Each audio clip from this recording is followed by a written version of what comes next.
Okay, video number 2, week in review for September 12th through 23rd. So this is the stuff that mostly has to do with the Northern Renaissance. It is definitely a comparison to the Italian Renaissance, but it is the things that we've done for the last 2 weeks. It is the last few blue packets, and it will all be on the test we're taking Monday, the 25th. So if you're going to summarize this stuff into one word and connect the Renaissance into one word, so going back to Italy, going back through the last few weeks, that one word is humanism. Humanism. Everything is related to humanism. As we talked about in class, you want to connect art to humanism. You want to connect politics to humanism. You want to connect culture to humanism, religion to humanism. You want to connect all of this to humanism. So think about humanism, what it means, how it's different, what happens with it. All right, so the goal of the last 2 weeks has been to compare the Northern Renaissance to that of Italy.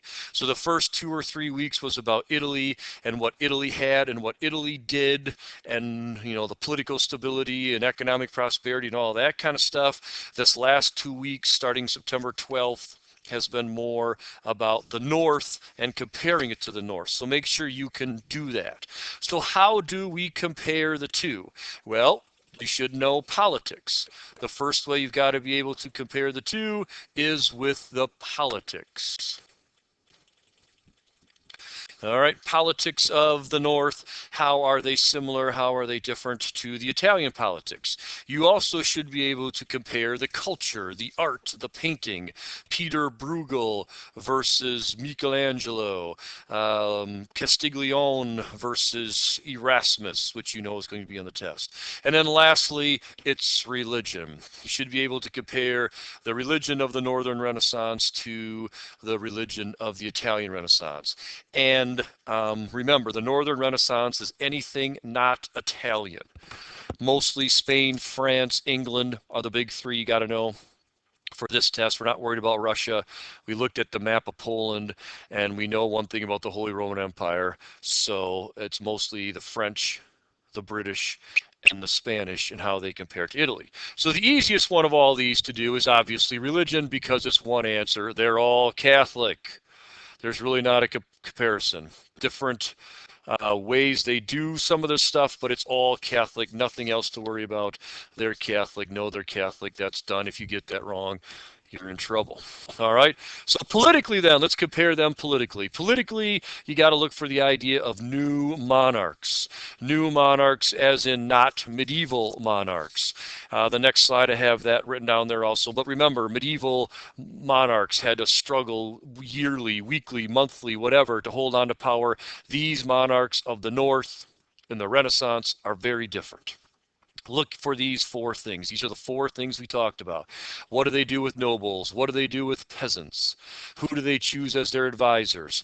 Number 3, we've talked about since day 1, no matter what we're talking about. Economic prosperity is how you get political stability. And then lastly, they never read the Prince.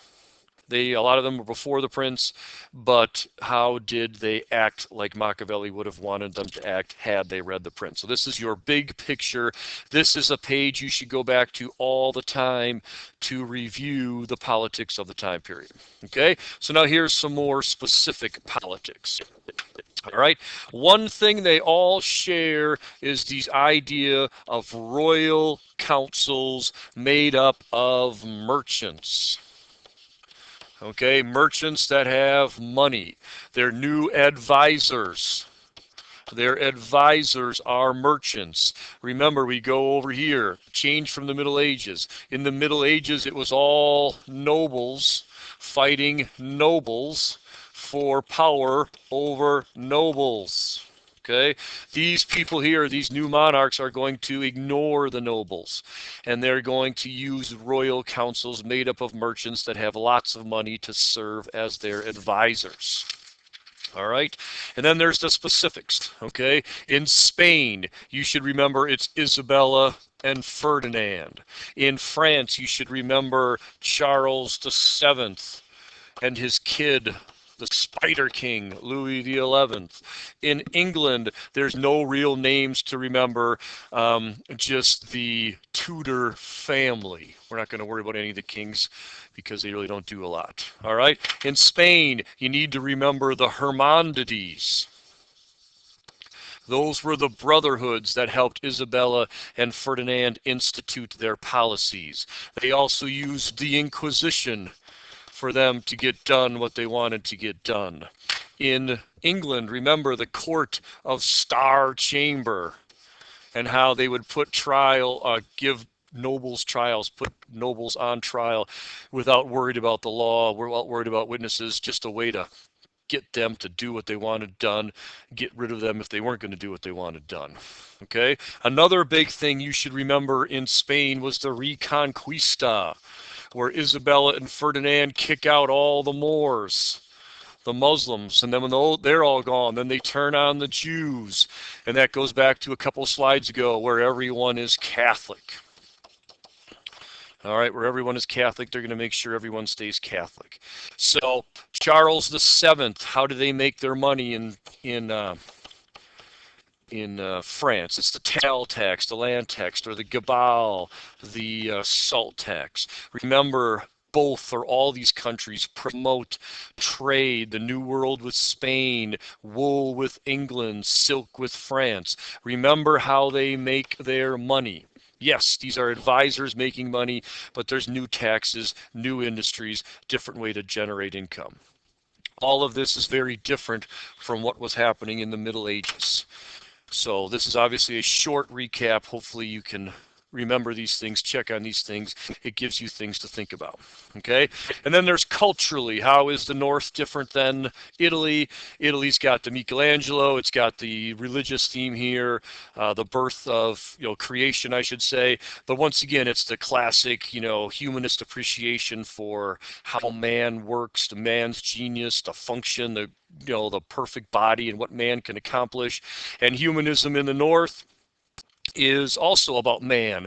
But if you look at the picture over here on the right, this is Peter Bruegel.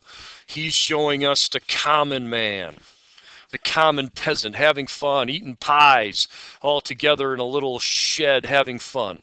While in Italy, it's more the wealthy are shown, the rich are shown, the powerful are shown. They do the same thing in the North, but the North has more of the common man. And that goes back to the big theme of religion and how the North uses religion to make the world a better place, while in Italy, religion just happens to be there.